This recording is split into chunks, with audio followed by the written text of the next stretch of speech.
Le DAF Fresh Morning, c'est 104.5 tonnes de bonne humeur. Tous les matins sur Urban FM.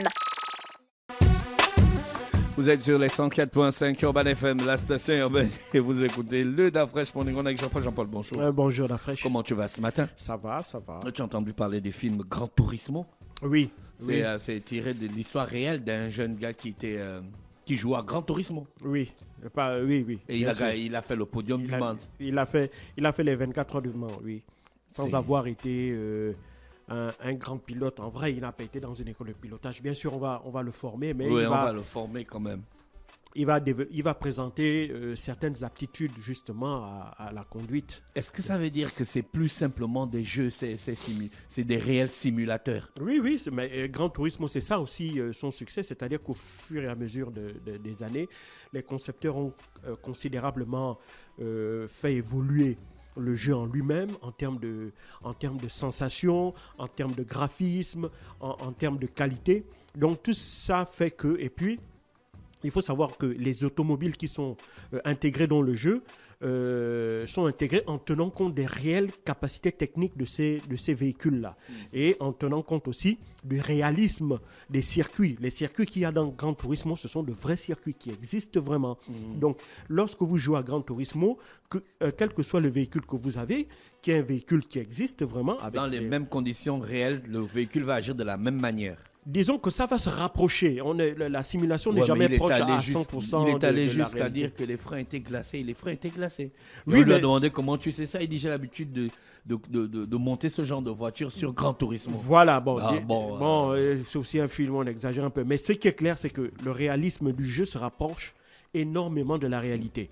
Et donc, ce qui fait qu'un très bon joueur, en fait, ce qu'on veut vous dire, c'est qu'un très bon joueur de Gran Turismo a de vraies aptitudes pour être un bon pilote de voiture de course. Voilà. Ouais, donc, mais la réalité, le truc, c'est que c'est le jeu. Là-bas, tu recètes. Oui, maintenant, la différence... Après, la réalité, c'est que tu fais l'accident, tu meurs. Non, la réalité, d'abord, c'est que quand vous êtes dans un véhicule automobile, il y a les lois de la physique maintenant qui s'imposent à vous.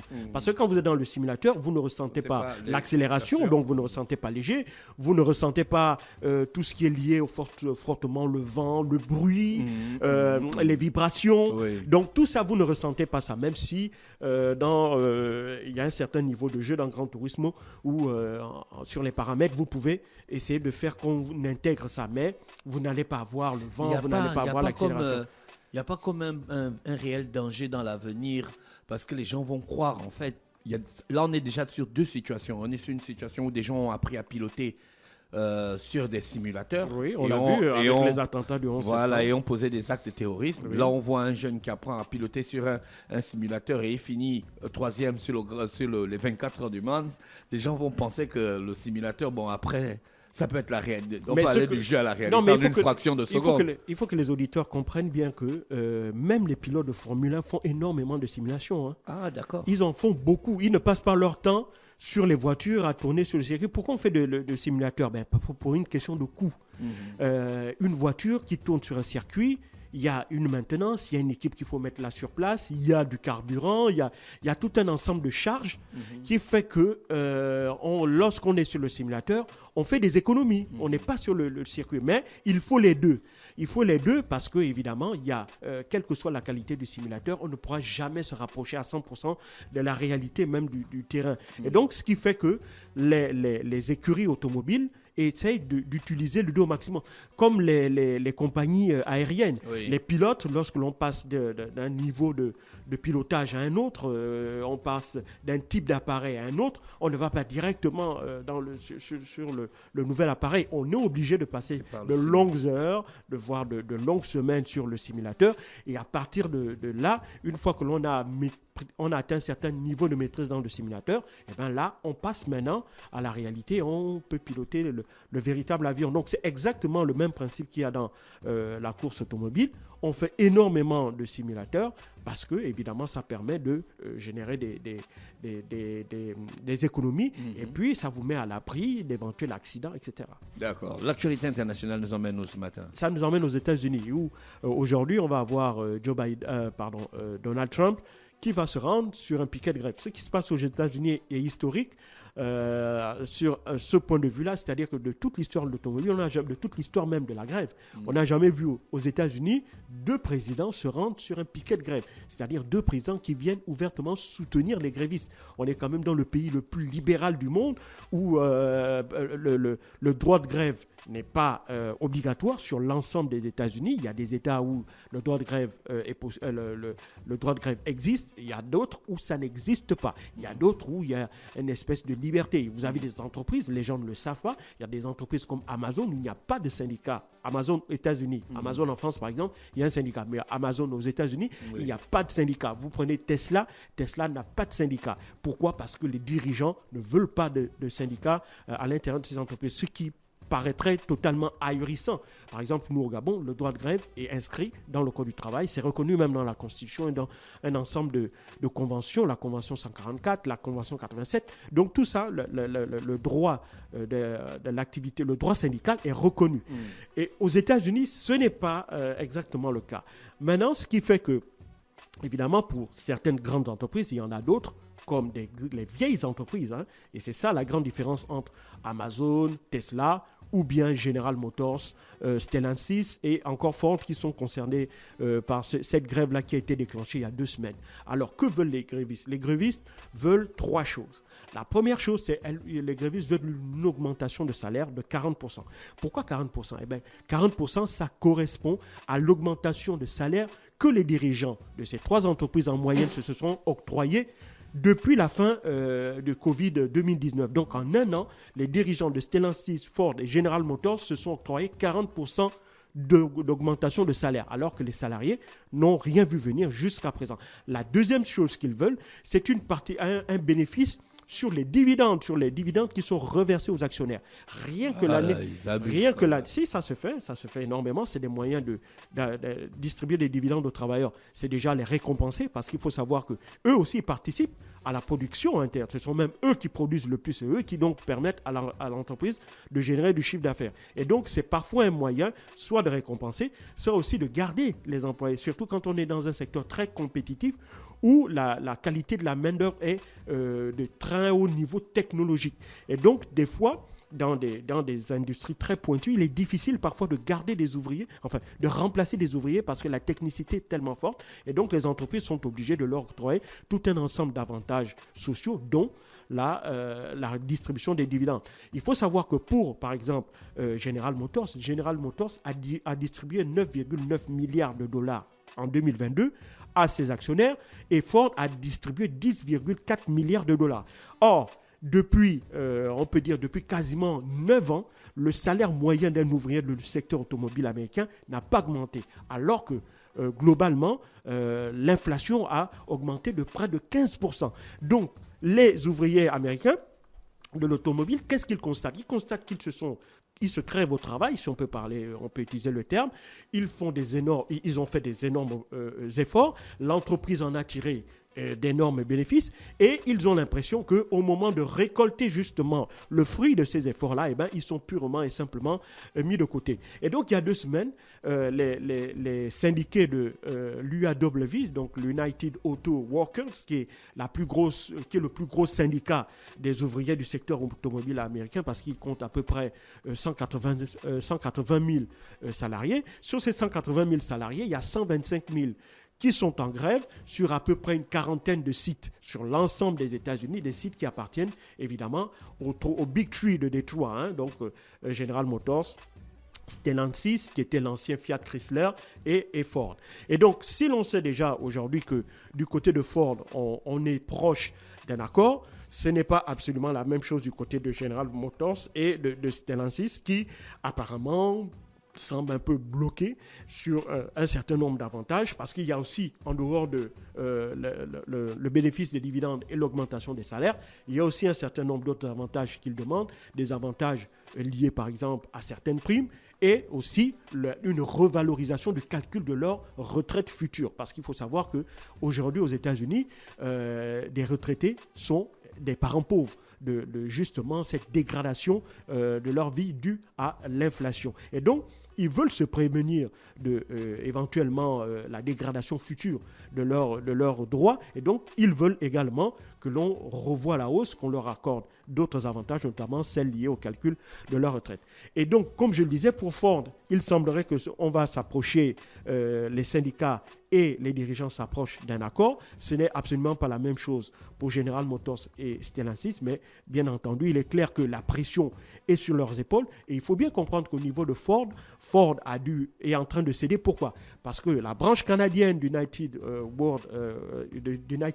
Auto Workers, qui est Unifor au Canada, Unifor qui est, si tu veux, le démembrement des travailleurs du secteur automobile au Canada, eux, ils sont à peu près 6500.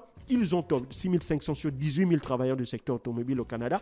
Ils ont déjà obtenu un accord à l'intérieur duquel il y a une augmentation de 15% des salaires, une revalorisation des retraites, une partie des bénéfices de ces usines canadiennes-là qui seront reversés aux salariés, même si on n'a pas donné les proportions. Mais bref, c'est cette base d'accord-là qui semblerait qui va être, enfin c'est cet accord-là passé entre Ford et les travailleurs canadiens qui va être la base de négociation du nouvel accord qui pourrait être signé dans les jours à venir entre Ford et les travailleurs du secteur automobile aux États-Unis. Et donc, par rapport à cela, il faut savoir que vendredi dernier, Donald Trump avait déjà annoncé sur son réseau social, Truth Social, qu'il devait se déplacer aujourd'hui même, 27 septembre, sur le site de Stellantis, notamment à Détroit, pour venir soutenir les travailleurs. En fait, il va faire même les 3 sites pour venir soutenir les travailleurs. Il va faire un discours adressé justement aux ouvriers. Et donc, ayant appris cette information, Joe Biden a tout simplement voulu lui couper la politesse, comme on dit. Il est donc venu avant, il est venu hier. Hier, il s'est rendu à Détroit, dans le Michigan, pour rencontrer, évidemment, ces travailleurs-là. Et donc, ce qui est clair, c'est que les ouvriers aussi, il faut bien aussi comprendre que pourquoi est-ce que les politiques soutiennent les travailleurs? Parce que si on regarde plus loin dans l'histoire, on se rend bien compte qu'en réalité, depuis 2009, les ouvriers n'ont quasiment rien gagné. Il faut aussi comprendre que plus loin encore dans l'histoire, à partir des années 70, entre 70 et 75, ça va être une grande période de lutte pour les ouvriers du secteur automobile, durant laquelle ils vont obtenir d'énormes gains en termes de droits sociaux. Mais tous ces gains-là vont être petit à petit détricotés durant les années 80 sous l'administration Reagan, au nom de l'austérité, au nom de la lutte contre, la crise, parce qu'il va y avoir une grave crise à partir de 83-84. Donc, on va demander aux ouvriers de faire des sacrifices pour permettre à leur industrie de ne pas sombrer. Et donc, lorsque l'industrie automobile va sortir de la crise des années 80, les acquis qu'ils avaient accepté de sacrifier ne vont plus leur être réattribués par la suite. Et donc, ce qui va faire que, alors que les chiffres d'affaires, alors que les dividendes reversés aux actionnaires, alors que les bénéfices étaient de plus en plus importants, les ouvriers, eux, voyaient stagner leur salaire. La même chose en 2009, lorsqu'il va y avoir la crise de la dette automobile, parce qu'il faut savoir qu'après les subprimes, les banques vont se retrouver quasiment en manque de liquidité. Donc, au bord de la banqueroute. Et donc, ces banques-là vont mettre la pression sur l'industrie automobile à laquelle elles avaient prêté énormément d'argent. Et donc, ils devaient à peu près entre 70 et 80 milliards de dollars aux banques. Et c'est là où, lorsque Barack Obama va arriver, il va mettre un grand plan de sauvetage des entreprises automobiles américaines, en mettant notamment General Motors et Fiat Chrysler sous contrôle du gouvernement américain. Ils vont injecter de l'argent, ils vont injecter à peu près 80 milliards de dollars entre 2009 et 2012. Et sur ces 80 milliards de dollars, ils vont récupérer à peu près une cinquantaine de milliards de dollars, parce qu'il faut savoir que les 80 milliards étaient injectés sous forme de subventions et de prêts également. Alors, ces prêts-là vont être transformés en actions. Et donc, aujourd'hui, le gouvernement américain dispose de parts dans le capital de General Motors et de Stellantis. Mais par la suite, évidemment, lorsque ces entreprises-là vont sortir de la crise, vont opérer un tournant aussi, parce qu'il faut bien savoir qu'au début des années 2010, là où les entreprises américaines s'étaient trompées, c'est qu'elles n'avaient pas vu le tournant du moteur électrique. Et donc, lorsque Tesla va arriver par la suite et connaître le succès que l'on a vu, notamment en fabriquant des voitures électriques performantes, aussi performantes que des voitures au moteur thermique, avec des consommations qui étaient